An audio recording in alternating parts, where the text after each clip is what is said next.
Tu sais qu'on peut faire de la musique avec une plume? Non. Tu sais pas? Regarde, tu vas voir.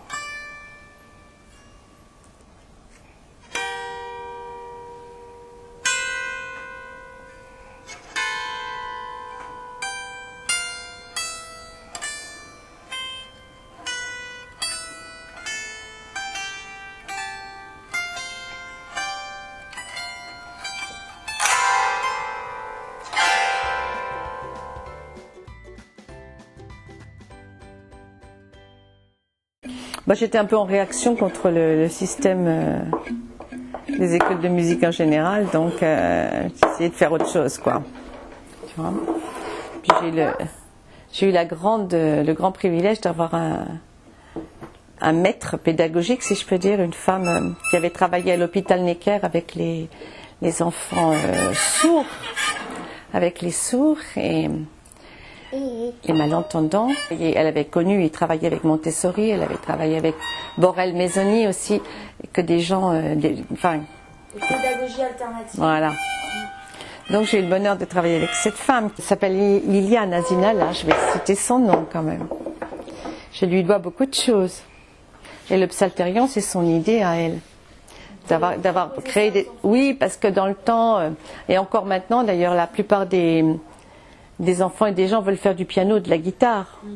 Parce qu'ils connaissent pas le reste. Voilà, ils connaissent pas le reste. Et puis souvent, ils sont pas prêts à travailler. Parce que pour faire des instruments comme violon, piano, guitare, etc., il faut travailler tous les jours. Et avant qu'ils soient prêts à travailler vraiment tous les jours, on peut faire de la musique quand même. Elle m'a formée aux techniques de la créativité, en fait. Et par rapport aux enfants. Voilà, oui. À l'écoute de ce qu'ils portent en eux de musique, pour être d'abord à l'écoute de ce qu'ils ont eux, avant de leur refourguer nos trucs à nous, quoi, tu vois. Écoutez d'abord un peu ce qu'ils portent en eux, mais ça je le vois, tu vois, parce qu'elle fait des séquences de 8 notes, tu vois, des fois, c'est hyper régulier. Donc...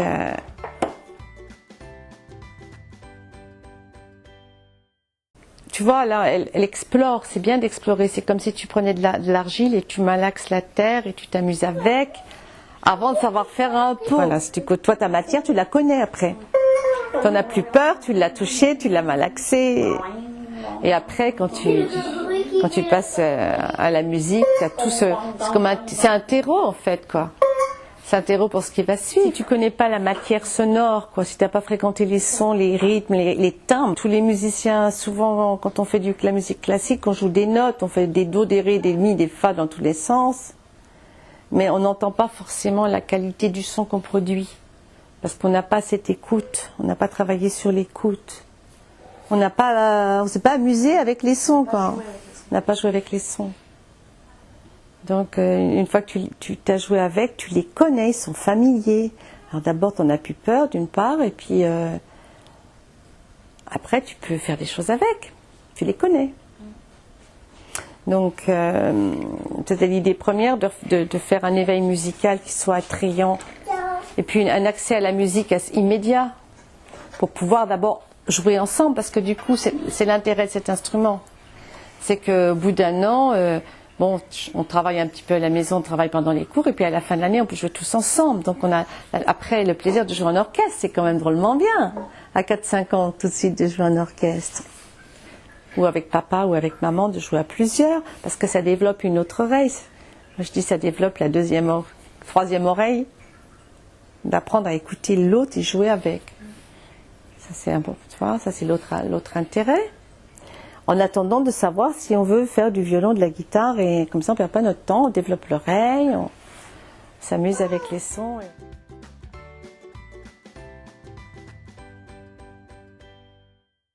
Quand ils sont tout seuls, ça m'arrive rarement de les prendre tout seuls. Mais je ne suis pas plus d'une demi-heure. Hein. Non, je les ai en groupe, mais je joue toujours avec l'instant. Je les rattrape là où ils sont. Et tu les laisses toucher à tout? Ouais. Bon, oui. Ils ne se disputent pas en général?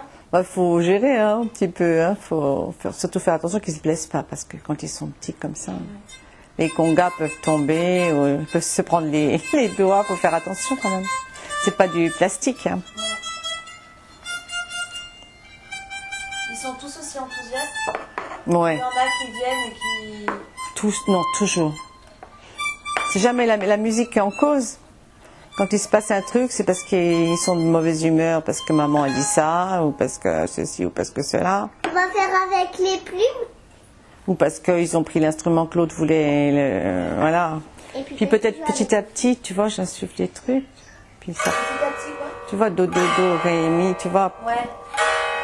Après, faut pas trop forcer parce qu'ils se concentrent pas très longtemps. Non, en général, je suis obligée de stopper, ils veulent jamais partir. Ouais, c'est ça. Dans l'école, il y a des cours derrière, donc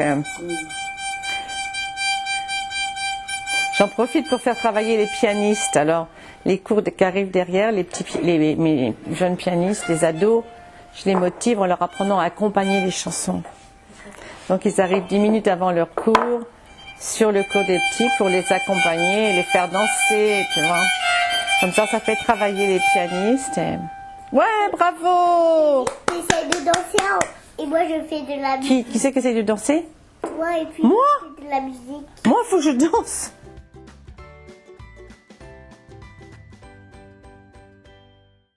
Je prends toujours les parents. Même Ouais, ados. Oh, j'ai des mamans qui ont suivi les cours de piano jusqu'au valse de Chopin et au Debussy. Puis il y a des parents qui me le disent, il y en a qui me le disent pas, mais ils refont les mêmes choses à la maison, donc ils finissent par savoir jouer. Et ce qui est formidable, c'est qu'il y a des parents qui gardent des mauvais souvenirs du solfège ou de leur apprentissage. Combien j'ai de parents qui arrivent en me disant, moi, ma sœur était douée, mais pas moi. C'est terrible, ça. Et puis c'est toujours faux, hein. Donc leur rapport à la musique est plus ou moins faussé. Du coup, en refaisant le même chemin avec les enfants, eh ben, ils réapprennent le plaisir, parce que c'est ça qu'il faut garder, quoi. C'est le plaisir des choses. Si on n'a pas de plaisir, comment est-ce qu'on va trouver le courage de travailler après, quoi? Tu trouves le courage de travailler si tu as du plaisir, tu vois, s'il y a une motivation. Et on est motivé si on aime son instrument et puis son professeur. L'un va pas sans l'autre. Difficile.